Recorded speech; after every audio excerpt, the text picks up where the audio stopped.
Yo, how's it going, fellas? It's your boy JP, back with another video. So on this one, I've got my good friend Chris Fisher. How you doing, my friend? How are you, Josh? So Chris has been into the online sales space for a long time, even like way years ago. And I remember we met on Facebook, and he was out here in Mexico. We're actually out in Playa del Carmen. He was out in Mexico, and I wondered like how this guy was just living in life, enjoying, but it's through online sales, isn't it? Through online. That's correct. Yeah. Yeah, that was the bread and butter of it. Yeah, and now you're a coach for, you're a high ticket sales coach as well, right? That's right. Yeah. So basically, on this conversation, I want to break down exactly how he got into the business, how he's been finding it, his tips on sales, and how you've been so successful. So I guess best place to start, Chris. How did you get into this space of high ticket sales? Well, I mean, I first got into sales in 2018, so I wasn't working at the time. I was traveling around a little bit, and a friend of mine had a company that was managing Airbnbs. And so they were looking to grow, they were looking to get more clients, and I didn't want to go back to working a traditional 9-to-5 office job. So they basically hired me to do cold calling. And at the beginning, I was only making like $14 an hour. But that's actually how I was able to first leave my home country of Canada and spend that first winter, 2018, 2019 in Playa del Carmen. Continued with that job for about a year and a half, had some amazing experiences, traveled, lived here, skipped out on cold winters, just truly living the dream. And then when COVID started, Canada had a big lockdown situation, so all the Airbnbs went away. And I asked a friend of mine that I knew did internet marketing what he would recommend I do to make money online. He recommended I would invest in this mentorship. So I actually borrowed the money from my mother at the time to invest in the mentorship because my financial situation was negative at the time. So I did that, and with that mentorship, they taught me a way to acquire high-value clients online who were coaches and content creators. So I used those skills, I got a few clients, set up their marketing funnels, and then within less than a year, we set up a marketing funnel for a client, and he was in need of a closer. He didn't have a closer at the time, and I had a pretty extensive sales background at that point as well. And yeah, I was into the space. He was a dating coach, social skills coach, so that was something I was very into at the time as well. And it just became a natural fit for me to step in as the closer into the funnel that I had just put together with all the leads that this client of mine was bringing in through his content. So by doing that, I negotiated a pretty good commission for myself, and within a matter of a few months, I started hitting, 5 figures per month or more in US dollars. Amazing story. And Chris, you've gone on to work with a lot of household influencers that a lot of these viewers may have heard of. Do you want to share some of the names you've worked with, or is that confidential? No, I wouldn't say it's confidential. So we've worked with Austin Dunham, we've worked with Taste Social, we've worked with Coach Kyle, we've worked with A.G. Hayden, we've worked with Bulldog Mindset, crypto coach called Dapp University. We've worked with some other names as well. But everything is really centered on the self-development, coaching and consulting space. So basically selling products that are going to allow people to achieve a certain goal in their life or just generally improve their situation. And how did you get so good at sales? What was your process to really start making good commissions from sales? Well, I mean, it's been a multi-year journey, so I'll try to sum it up as best I can, but really investing in various mentorships, putting myself in sales situations anytime I could, starting in high school, going door to door, knocking on doors to sell newspaper subscriptions, and then coming out of university, my first job was a sales account management job. So really just repetition, mentorship, understanding social skills too, very key as well. So that all kind of contributed to a certain upward spiral, which I think has brought me to whatever level of success that I've had. And of course, there's a lot more room to grow, and I'm always learning and trying to improve. And as a coach, what are some of the key things that you instill or try and coach your clients to get them to be good on the phone or good at selling people? The most important part of the call is the discovery, because through the discovery, which the way I coach is the first part of the call, you're going to be asking questions, getting to know the person. What that does is it allows you to not only understand the prospect, so that you can tailor and customize the pitch to them in a way that's actually relevant to their circumstances, goals, and situation, which is very powerful, much more powerful than just pitching everybody in the same generic way. So that's one objective that's achieved through discovery. The second one is it allows them to speak about their situation in a way that will bring out their emotions to the surface so that they can feel the pain or whatever they're trying to change. They feel that discomfort and they're present with that feeling on the call. And then you can contrast that with the goal they're trying to achieve, and they feel that emotion of hope, optimism, and joy and happiness at having the thought or prospect of having achieved their goal.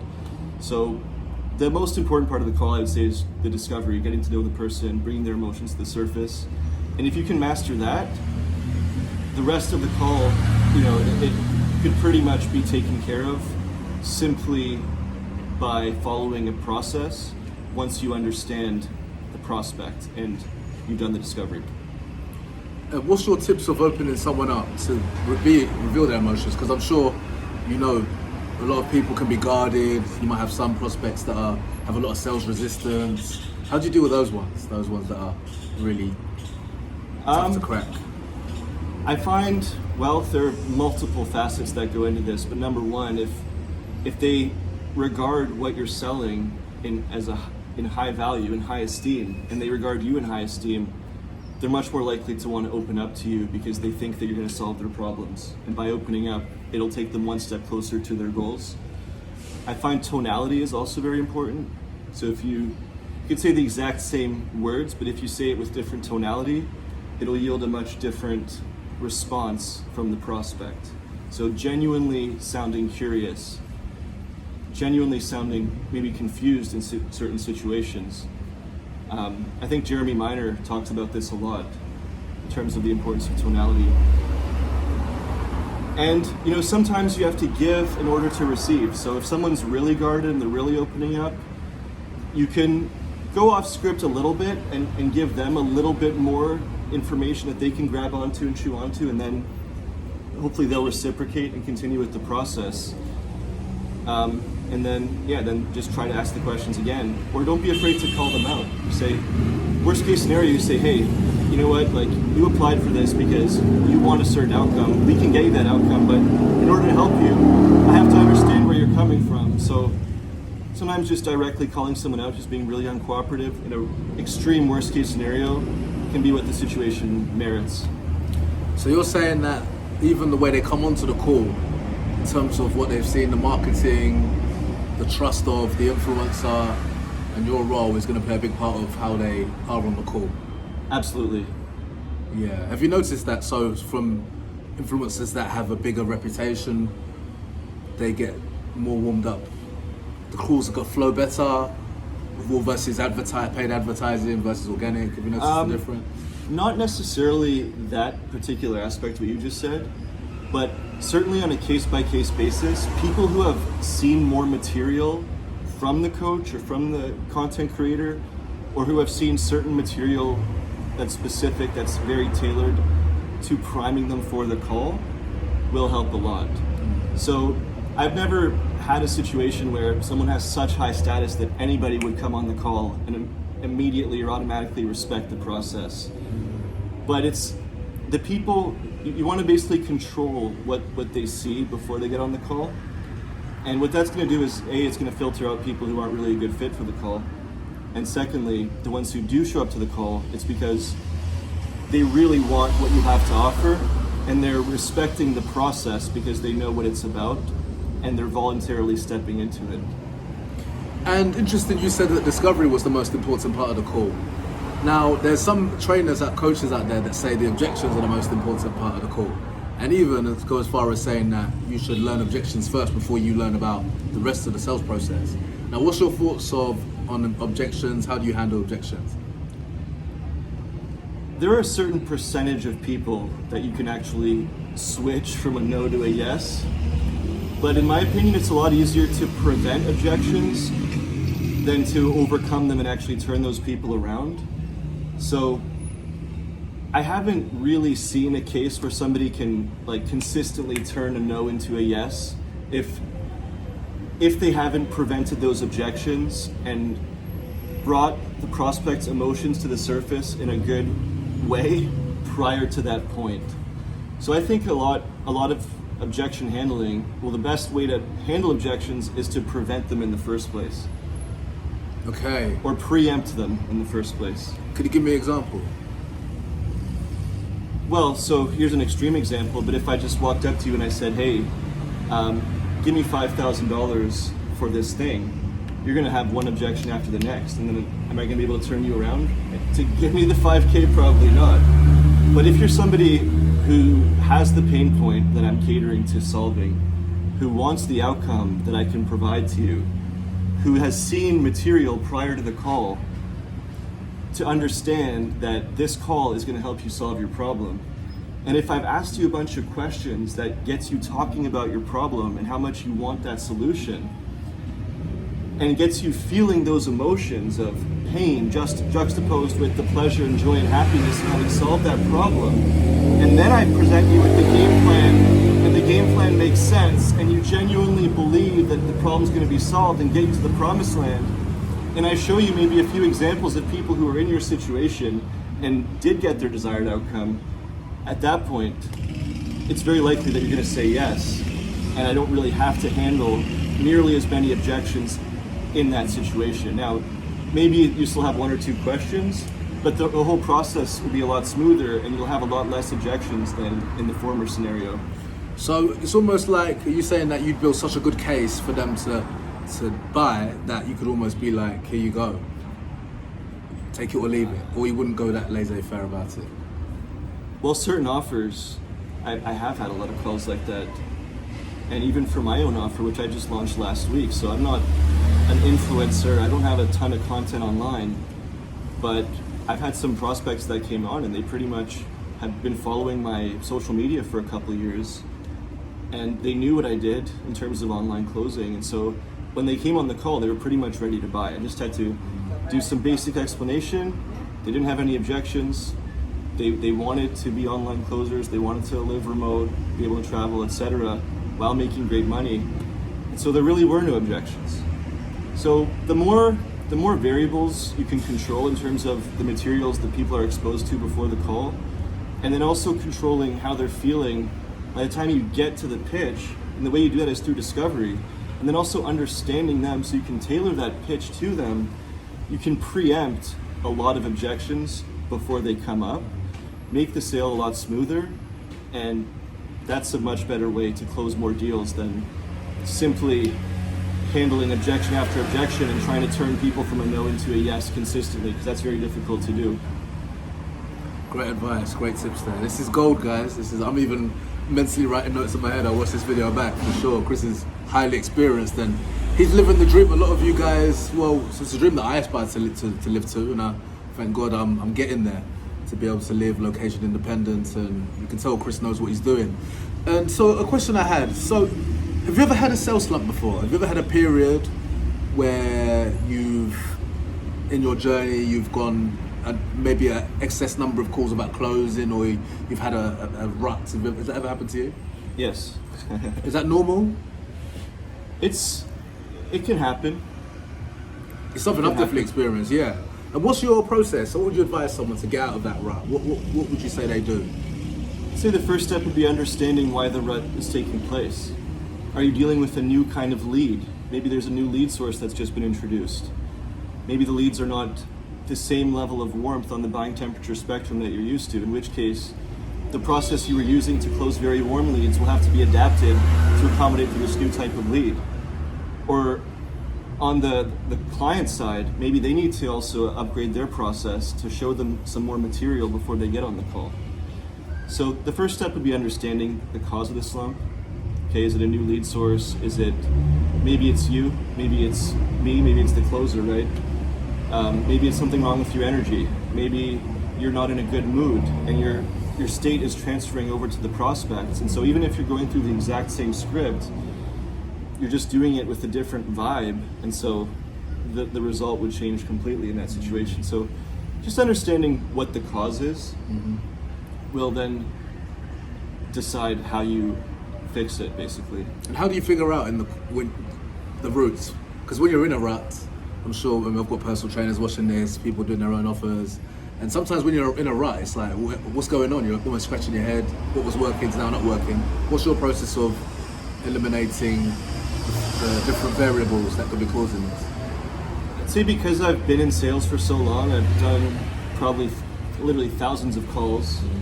I've had thousands of social interactions. I've become pretty good at reading people and how they're feeling at different points in the call. And so I can usually tell if somebody got on the call with a certain state of mind, or if it was something that I did during the call which put them off. Okay, so you'll just know, do you listen back to your calls? Sometimes, maybe not as much as I should, but I feel like I can usually tell in real time on the call. Okay, but your experience, okay. And I've reviewed Yeah. hundreds of calls from my team. From So what would my agency. what would you teach your students to do in that situation?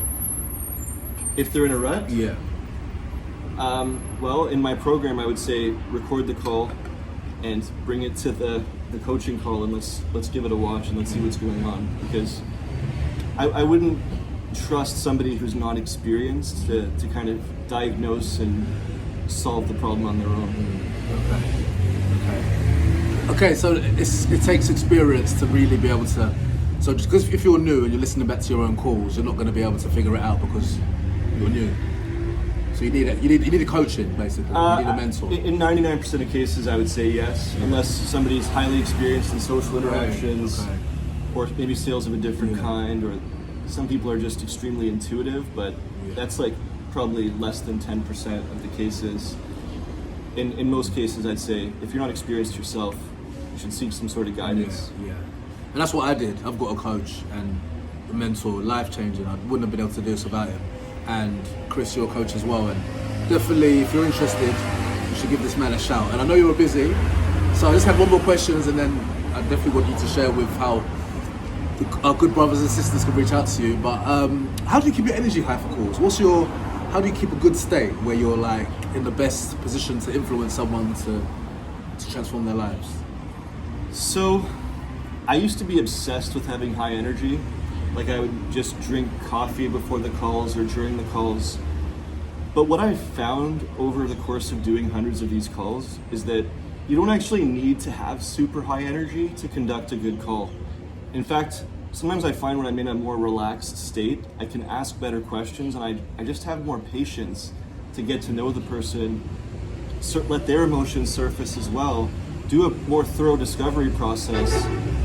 And that way I'm also conserving energy because I'm not talking all the time. And then so by the time it's time to pitch, I've already gotten to know the situation so well that I can literally just draw upon my conviction and my confidence that I have a product that can solve it because I understand them so well, and then the energy just kind of comes out. So I'm no longer somebody who really obsesses about you have to have high energy on every call. Okay. So you're more relaxed and you just another day's work. I could say it can work both ways, but if you're not feeling in a high energy state of mind at the time, don't try to fake it. Kind of embrace the low energy and have more of a pull as opposed to a push. Yeah. Golden advice. We've got to do a part 2, but Chris is a busy man. So Chris, how can everyone reach out to you? Give them the details. Best way at the moment would be through Instagram. So it's at Real Chris Fisher. So Fisher spelled with a C and an H, F-I-S-C-H-E-R, at Real Chris Fisher. I'll put the links, put your IG in the description. All right, and anything else you want to share before we part ways on this one? We'll have to do another part 2, part 3. We'll have to do more. But any advice for some of the upcoming sales guns watching this? To sum it up, I'd say first of all, it's great to see you back in Playa. And the best way, if you're looking to live a life of freedom, independence financially, independence of location, even time in many cases, and just enjoy what you're doing, I'd say online sales is the best path for that. Yeah, and we'll have to do a video where we talk about actually how to get one of these jobs. That'll be a part 2. So many more questions to ask, but this will go forever, and Chris is a busy man. But guys, thanks for watching. Any questions, drop a comment, and I will catch you guys on the next one. Cheers.